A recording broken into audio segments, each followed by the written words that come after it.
Hello and good morning. Today is Monday, August 15th, 2022, and this is video number 25 in my series, Our Courts Are a Joke.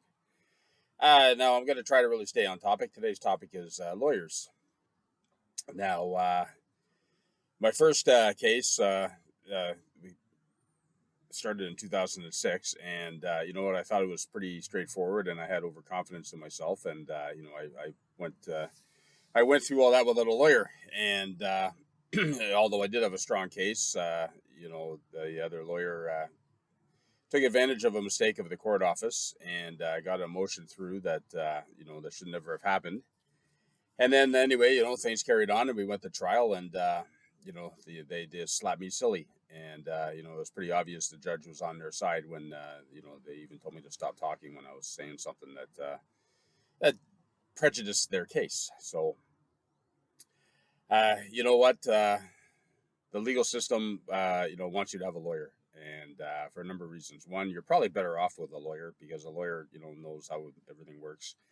And judges don't really want to talk to self-represented people. They want to talk to lawyers. And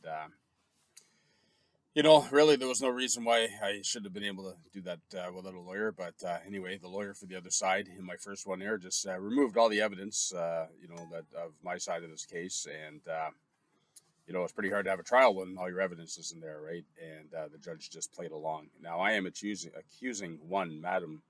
the Honorable Madam Justice Barbara Conway of being the corrupt judge, and I'm putting that accusation out there, and I need it investigated. And I'm going to continue with, complaining that to the powers that be that, something needs to be done on this, right? So,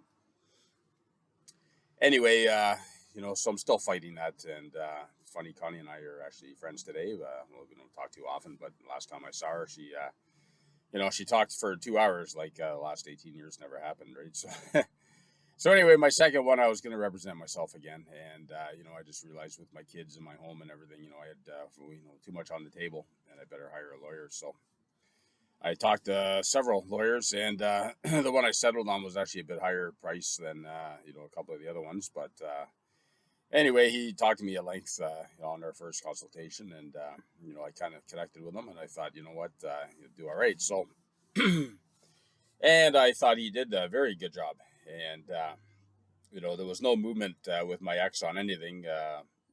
We went to mediation. That was just a total waste of a day, and we tried different offers and everything, and nothing worked. There was no reasonable offer to anything, so we went to trial, and we had a 5-day trial. And I thought my lawyer did an excellent job. He presented. I thought he was a better lawyer than my ex's lawyer, right?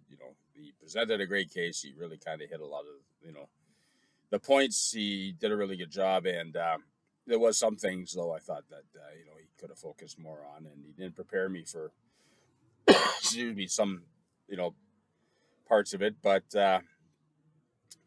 and you know what, I tried to be very supportive. I sat there and took notes on my computer, mostly just because give myself something to do, and sometimes I'd say, hey, ask her this or ask her that, and as I expressed to him, for those of you that remember the old Batman and Robin series, right? So, I didn't try to be Batman, I just tried to be Alfred, just to be there and maybe help a little bit and just kind of, but I didn't try to be, like his equal partner or something, right? So, and anyway, in the end, the closing statements were just done, submitted on paper, so they didn't read them at the trial. They tried to keep the trial as short as possible, basically, right? So, and anyway, you know what? I think my lawyer screwed up when it came to the closing.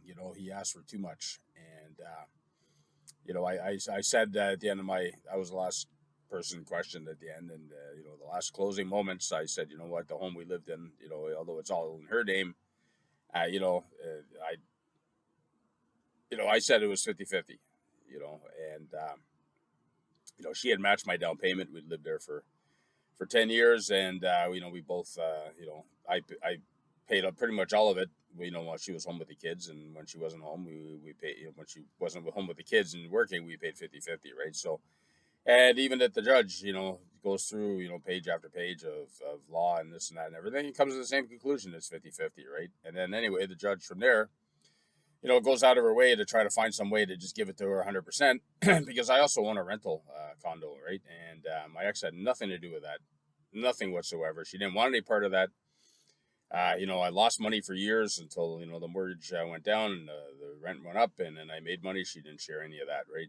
But the judge really just went out of her way to make sure that my ex got the condo we lived in 100%. So why did she do that? Well, a number of reasons. One, obviously, I'm the man, right? So it's not like I'm gonna come out smiling, right?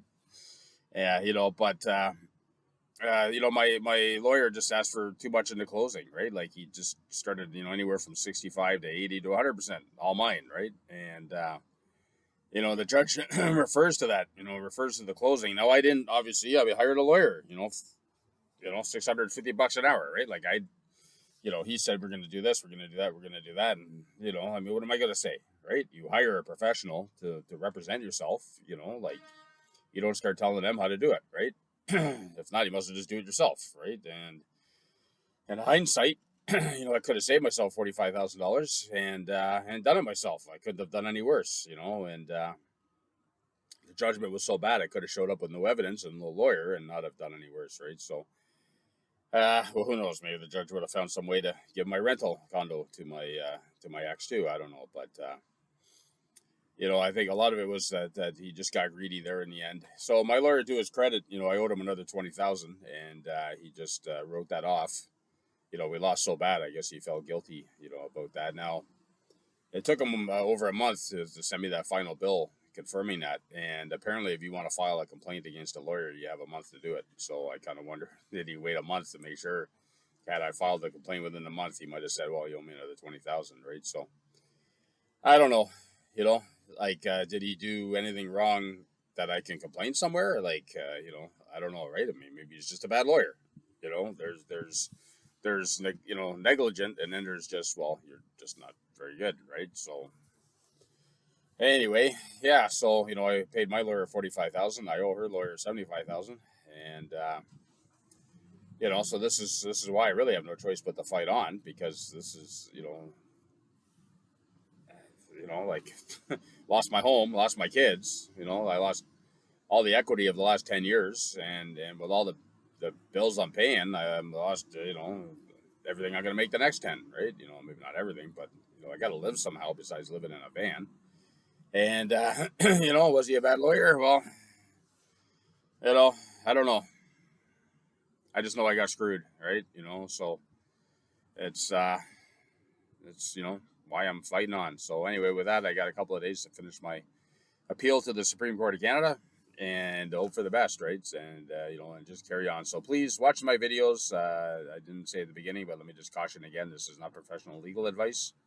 This is just video number 25 in the ramblings of a 55-year-old man totally screwed in family court and trying to fight for my rights. So send me an email at ourcourtsareajoke@gmail.com. Tell me your story, especially if you've been before Madam Justice Barbara Conway or Justice Kraft. And, let's unite and start making some changes. All right, thank you.